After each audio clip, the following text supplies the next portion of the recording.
Ano nga ba ang buhay ng isang sikat na artista? Yung bawat kilos, bawat salita mo, nakatutok ang mga tao. At gaano nga ba kahirap to live up to people's popular belief that you, above anyone else, should be perfect? A 28-second video ang in-upload sa YouTube na nagpapakita ng isang tila galit na Marian Rivera.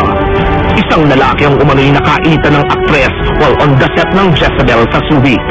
This video has immediately caught the attention of many at nagdulot ng samut-saring reaksyon. Marian shared a detailed account ng nasabing insidente nang ma-interview siya ng Showbiz Central. Ayon sa aktres, nagsimula raw ito nang mahuli niyang patabu siyang kinukuhanan ng video ng nasabing lalaki. Nasa set po kami ng Jezebel nun sa Subic. At nangyari po yan, isang buwan na po mahigit ang nakakalipas. Parang sabi ko kay Kuya, nag-video. Parang ginawa po siya ng gano'n. Tapos sinagot niya ako ng pabalang. Tapos sabi niya sa akin, bakit ikaw ba binibidyoan ko? Tapos hanggang sa pumunig ako, tapos sinanong po siya. Sabi ko, Kuya, crew po ba kayo dito? Staff?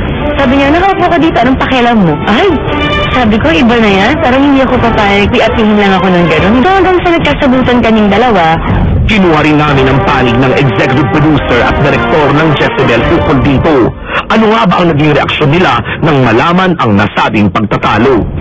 Instinct ko is ilayo si Marian. Naamin din naman niya na uminit talaga yung ulo niya, napikon din siya. Siguro hindi naman natin matatansya kung kailan tayo mapipikon. Sa production kasi meron kaming policy na ginawa na bawal mag-video, bawal mag-picture ng cellphone o ng camera.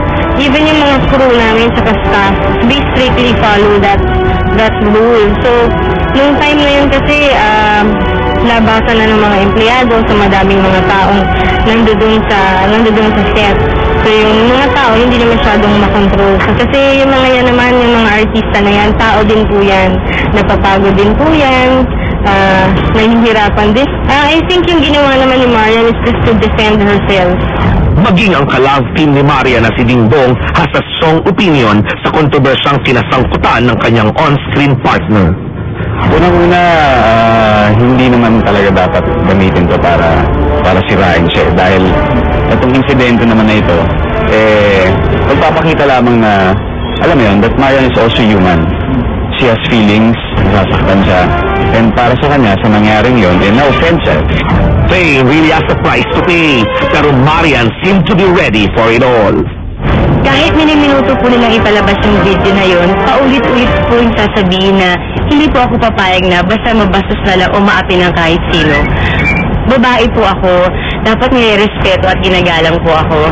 At alam ko na maraming taong nagmamahal sa akin at handang magtanggol para sa akin, kaya maraming salamat po sa kanila dahil hindi sila nagsasawa sa akin, kaya thank you po talaga sa inyo.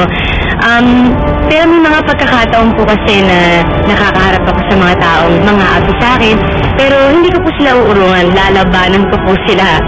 At hindi po kasi ako yung tipo ng tao na kapag inapi o binastos, magwawalang kibo na lang ako, iiyak na lang ako sa isang sulok, hindi po ako ganun.